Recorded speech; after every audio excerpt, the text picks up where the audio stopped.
श्री स्वामी समर्थ. घर तयार झाल्यानंतर घराला कोणता रंग मारावा अशा अनेक समस्या घरमालकाला निर्माण होतात.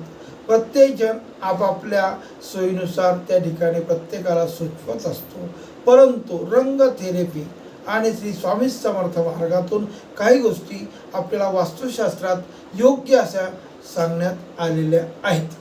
दक्षिण भिंतीला जर लाल रंग असेल, केशरी रंग असेल किंवा लालशी संबंधित रंग जर आपण वापरला तर दक्षिण भिंतीचा जो काही दोष असेल तो आपल्याला त्या ठिकाणी कमी झाल्याशिवाय राहत नाही.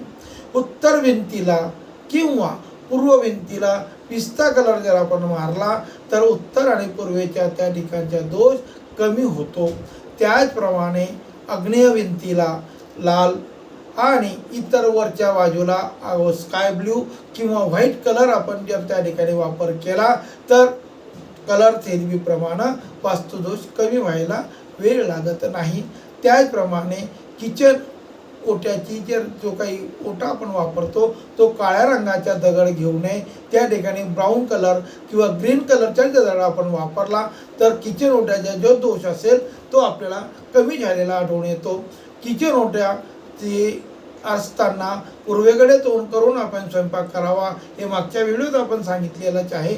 आणि त्यामुळं फक्त कलर थेरपी या ठिकाणी महत्त्वाची. जर लाल रंग मारता येत नसेल तर त्या दक्षिण भिंतीला पडदे लावत असताना तरी लालशी संबंधित केशरी, गुलाबी असे जर पडदे आपण लावून घेतले तरी सुद्धा दक्षिण दिशेचा जो काही दोष असेल तो कमी व्हायला वेळ लागत नाही. श्री स्वामी समर्थ.